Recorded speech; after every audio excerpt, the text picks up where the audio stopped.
I'm going to show you how to map a course using RideWithGPS and then transfer it across to your Garmin device or other bike computer. I am only going to be using Garmin because that's what I'm familiar with. If you're using Wahoo or other bike computers, then this should work in a fairly similar fashion, certainly in terms of the mapping part.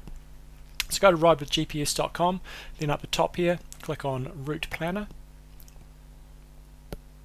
That will take you off to the mapping page. When you get to here, there's a couple of different options you can choose. Under routing, you'll have an option to be either driving, cycling or walking. I'll be choosing driving because I don't want the routing to go onto any sort of bike paths or anything like that. So you can see the blue lines here, they're either shared or bike paths. The green lines are walking paths, but I'm just going to be focusing on road-based cycling. So that's one option you can have there, and then secondly, you can start your location wherever you want, so you can click in any location and it'll take you off to that place wherever that might be in the world. And then the third option is going to be choosing what map view you want. I tend to use just standard Google Maps if I'm just staying on road. If I'm doing running, then the RideWithGPS view is really good, but I'm going to go over to map, and then you basically just click your cursor wherever you want to start riding from. So I'm just going to click here, and then you start clicking wherever you want to go. The longer the clicks, or the longer the distance you make it, the more risk you have of going off on little side streets. So I'm just going to click over to here, and it should stay on that road, and then I'm going to loop around to here, and loop around like so. If you do want to take a slightly different route, you can drag the lines into place. So you can see I've done this sort of loop here. If I want to stay on that orange road, I can drag it across like so, and that will usually work pretty well. It doesn't always work perfect, otherwise you can undo and just go undo, undo, undo, and then you can re-click where you actually want to go. So I'm just going to loop it around here, and that will be enough. And then all you do on the left hand side here, that is your cue sheet. You can go through and check that to make sure that there hasn't been any errors made. Sometimes you can get the auto mapping can create U-turns and so on, so you just want to go through, check that's all correct, and that looks fine to me. So then I'll be clicking on save, give the route appropriate title. I'm just going to call this Murray Ainsley loop. Click on save, then you can go to view the route. It's going to show you the route. You've got the profile down the bottom, you're going to have the distance down the bottom, the elevation up and down. Sometimes this is not particularly accurate, but it gives you a sort of ballpark idea. You've got the cue sheet on the left hand side, so that's all looking really good. One thing you can do if you want to use the RideWithGPS app on your device via Garmin Connect is you can pin the file, and I'll show you how that works later. So for now I'm going to pin that file, so that's going to take it up to sort of the higher part of the order, and you should be able to find it a lot easier.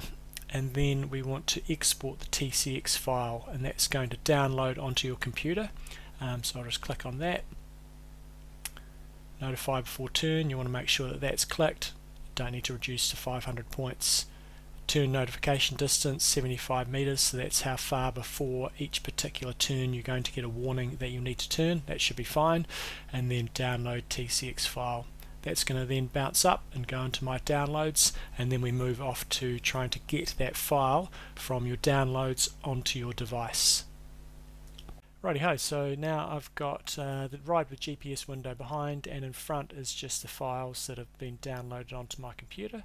You can see first one up on the top there is the Murray Ainsley loop, which is a file that I just created. It's downloaded, only 114 kilobytes, pretty small file, and I've also got my Garmin plugged into my computer. Now this is on a Mac, it might be slightly different if you're on a PC, and all I'm going to do is I'm going to select that Murray Ainsley file. You can either drag or just go Command C or Control copy, and then I'm going into Garmin, clicking on the Garmin, click on the Garmin again, and then if you scroll through here you should be able to find new files.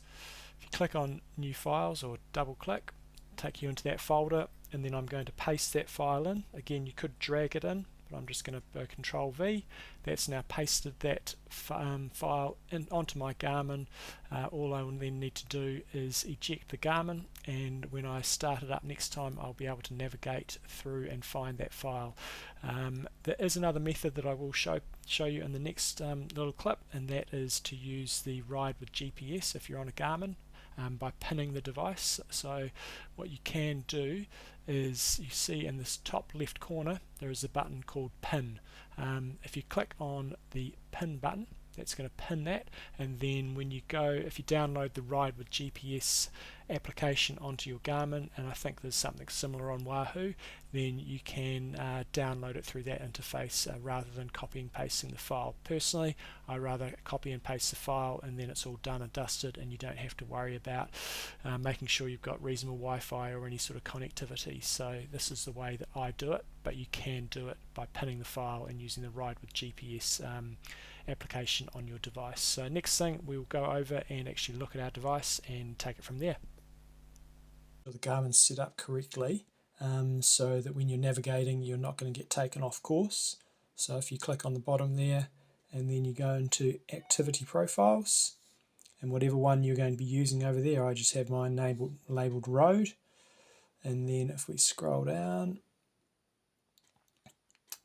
we have navigation. Click on navigation.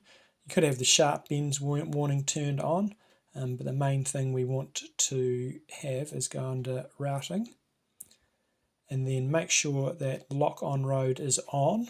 So that's that one there. And the key other one, really important, is recalculation is off. If recalculation is on, if you go slightly off course, it's going to completely reroute you, and yes, you'll end up at the right destination, but perhaps not following the route that we had intended. So make sure recalculation is off.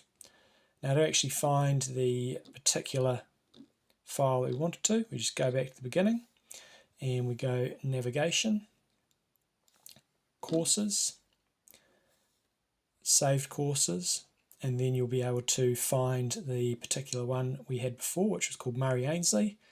You'll click on Murray Ainslie, or whatever the name is, and then you can do a few other bits and pieces there. If you didn't really want to do that, but that'll show you the profile, and then you just click on Ride. You need to just allow a little bit of time. It'll ask generally if you want to navigate to the beginning of the course, and you can click on yes, and then it will acquire the satellites. I'm inside, might not do it now, and then it'll just take some time, and then from there on in, it should give you turn-by-turn instructions. So simple as that. It does usually take a little while to load up. Currently I'm inside. Actually what it will look like outside when it's actually trying to acquire the satellites. So navigate at the beginning of the course. It'll take a while to calculate, so you do need to allow that time. That was actually pretty quick. It's found it already, and then it will give you instructions on where to go. Once you're onto the course, the map will constantly be coming up and showing you the directions. Even if you're looking at power, the map function will come straight up and show you where you need to go.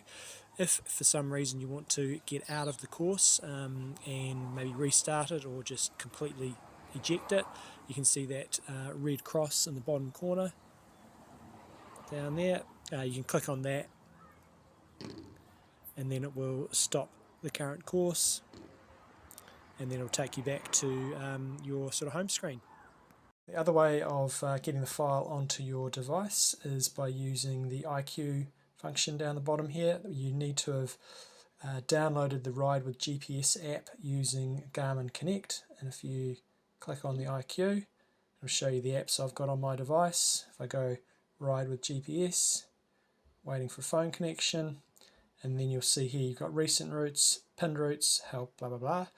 If you go to pinned routes, it will find all the ones. I think you can only have 10 at a time that can be pinned, but you can see these are the different ones that I've got on here. And again, that's that Murray Ainslie loop that I've just created. Click on that, and you go download and ride, and this is where you need to have a Wi-Fi connection or a good connection with your phone. So sometimes when you're traveling that can be a little bit problematic, but that's going to load that device up. It will load that map up the same as before. You just click on which profile you want to be using. It will load up, and that's the same view you had before. Click on Ride and it will load the course. Need to navigate to the beginning, and as before it'll probably be struggling to find the satellites because I'm inside. So that's the other method of doing it.